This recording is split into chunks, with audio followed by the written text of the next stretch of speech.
Hi everyone, I have my girl Eleanor here, also known as the Conversationalist. You want to introduce yourself?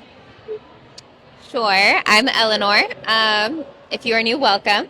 If you're returning to Brittney, thanks for being here. Brittney invited me out, and we're downtown at a location and just kind of catching a vibe. So thanks for having me. It's our mini podcast series. Eleanor and I were having a great conversation about the unknowns in entrepreneurship. When it comes to life, and especially entrepreneurship, there's a lot of darkness that you have to trust. So the path is never fully laid out for you. There's literally no blueprint that's going to tell you how to follow your own life path. And we weren't even talking about business, but more so about like life and relationships and work. And I just kind of want to hear your thoughts before we dive into it. Just that theme. What theme have you been exploring with that lately? There's a lot. Timing has been a big one. There is something very elusive about timing. And I think one of the things I've realized is there's a lot of messaging on how simple it is. Like, just decide. Just decide you're going to do it. Just decide to show up. Just put it out there. Just, go for it, which I think has validity to it. And a lot of people do just need to decide and go for it. What I've come to realize is in some situations, there's layers where you know the decision you need to make. You know you're going to make the decision, and you may have already, quote, decided that you will do this or this will get done. But it doesn't necessarily mean it's go time right now. And what I've realized is there's layers to the decision. Some examples, like for me, is like I need to have things in place, even though I've made a decision to like leave a job, that there are like logistical elements that need to happen before I can actually literally leave. I think that there are energetic and emotional components where like internally you're not ready, even though mentally you are. So you can decide something, but this isn't right. And if you move and internally it's not aligned, you'll stumble harder. So sometimes like the timing is actually just making sure everything is on board so you can move as a whole unit, not just like fragmented.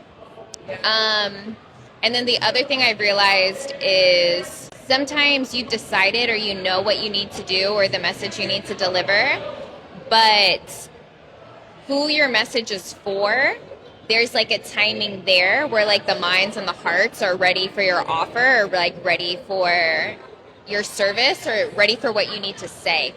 And I've specifically with my work, I've noticed like I have to prime certain topics because if I were to just go in and blow a detonation, that would be more destructive than like the timing of it.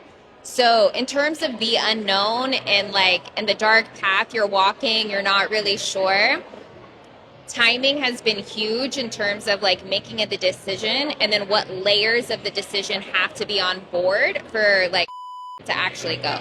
Yeah. So there's that. Fire, gems. As you guys can see, Eleanor is such a sage. She has all the wisdom. Like everything she says is just like, wow, it feels like it came straight out the Bible. I don't know. Like, I'm just kidding.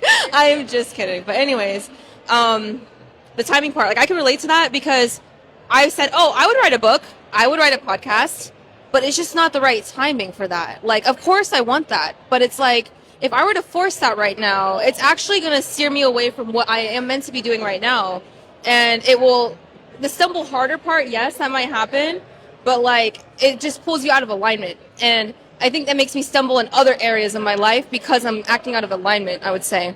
And this is where it also, like that same theme applies to all areas. You can't just have that alignment with just your personal life and not your work life or vice versa, because then it will just throw everything else off. So it's also about knowing like when to pull your energy into this certain basket, I think, of like where you want it to expand. And like, yes, you have to honor your timing and knowing when it's the time to expand that basket. Like, for example, in your case, you knew it wasn't time to leave the business yet. Now you're like, it's time to leave. So you expanded that to the capacity. So it's like now coming back to yourself, of like, this is where I want to grow now. This is the space I want to grow now. And the stumble harder part, I've experienced that because I forced myself to like move somewhere without fully discerning internally it was right. I just decided in my mind, oh, let me just move here. And it led to so many more things that just took me so far off the path. Have you heard that quote? It's like something about like the cost of leaving is more expensive to get you back. Do you know what that quote is? When you fall off it's something like when you get off the path, the cost, the ride home is way more expensive or something like that. I'm definitely not saying that right, but that really resonated for me. The spirit of it, yeah. Yeah. Do you want to add anything else to this? Or? Yeah, I think it's really tricky, the difference between procrastination and laziness versus, like you were saying, like the alignment, or like in my words, like the whole decision. Like the decision has been made, like mentally, emotionally, energetically, spiritually, like that's like lined up, that's like aligned. There are times and moments where you do stumble, you do have to just decide and try it, and you don't know, and you're a little nervous. And I think that's something too that I would clarify is like your whole like body or your whole being can be like, yes, this is it, and you can still be anxious and you can still be afraid. So not focusing or chasing on like it just feels right and perfect and like it's all happening. Like no, like you can have everything can be on board and you're still not sure. So I think like obviously there's some nuances, and I do think there are some people who are bullshitting about procrastinating and they're like, well, it's not, Mercury is in retrograde, and like there's like, so it's obviously case to case, but I did want to clarify sometimes only you are going to know when you get quiet enough when it's time to move. No one else is going to know that but you. And so just making sure that you don't feel like you're falling behind or you're telling yourself you are procrastinating or different things like that. You know if you're bullshitting or not. Like you know if you're showing up for the task or if you're not showing up for the task. So if you are showing up and you are like doing your part and it's still not quite like clicking in, even though you don't have all the pieces, like you'll know what steps to take. That's a very different situation than I don't know, or it's not working out, or my computer keeps breaking. The final thought that I will leave is the difference between procrastination and being guided. Procrastination always has a reason why you're not getting it done. Being guided, you can't figure out what the reason is. Every time. Procrastination will give you an excuse. Procrastination will point something out. Procrastination will tell you like, oh, I can't because of this. When you're literally being guided and things aren't happening, you can't figure it out. So I think that's kind of a quick, dirty way to know like if you're not doing your part or if you're not in alignment versus procrastinating, because that can be like, that can get like hazy, and I think people can milk it, and that's not what I'm saying here. So I did want to just offer that. Great. No, I'm glad. Okay, I'm going to keep speaking on this because I actually think you brought up something else that I forgot we were talking about earlier. I said something like, if it's not from you, it's not for you. Yes. Because you can force yourself to take action too. On the contrary, like I don't procrastinate. I actually the opposite. I take too much action. So it's like, it's actually the opposite of like, just because you're taking the actions does not mean it's the action for you. For example, if you want to illustrate that, like if someone's telling you to send 10 DMs a day or 100 emails a week, whatever, that doesn't mean it works for you. Like for me, I've just decided that I don't like doing that. It's not authentic for me. I actually feel better vibing with someone in person through networking, and that works for me. So it's like you can take other people's things but and like take it into account, but like it doesn't mean it's going to work for you the same. And also, like, you can take it into account and also say, fuck that. Like, I appreciate that. I'm grateful for that. But also, all that. Like, nobody knows what is meant for you other than you. And you got to really learn how to understand that own inner voice, that knowing, that feeling that you were describing of, like, being guided. Because you will be guided, and it will feel right.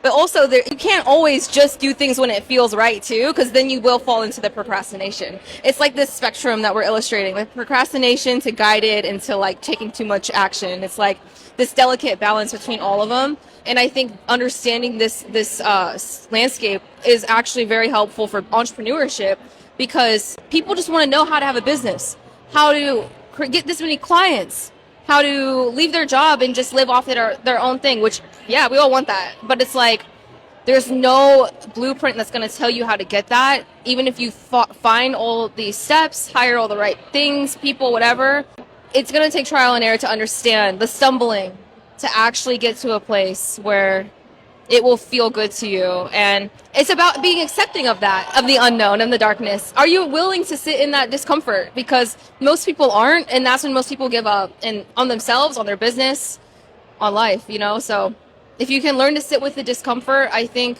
and the unknown and the darkness, and truly, truly accept it, the not knowing is where your freedom will actually be lying. So yeah, I want to end it with that. Yay! Yeah, and my final thought is, just because it feels right does not mean it's going to feel good. We're not trying to chase something that feels good. You are meeting what feels right. I've been in so many situations that I knew was right. I knew this was it, and I was terrified. It did not feel good. So I think that's a trick. It's deceptive teaching that things aligned feel good. That's not the case all the time. So just to wrap up what you were saying, the darkness, the unknown, it's going to feel right, but it's not always going to feel good. So that's my final thought there. Thank you, Eleanor. The Conversationalist, Eleanor David on Instagram, right? Is that how you say it? Okay, I'll tag her. Make sure you guys follow her. Thanks so much.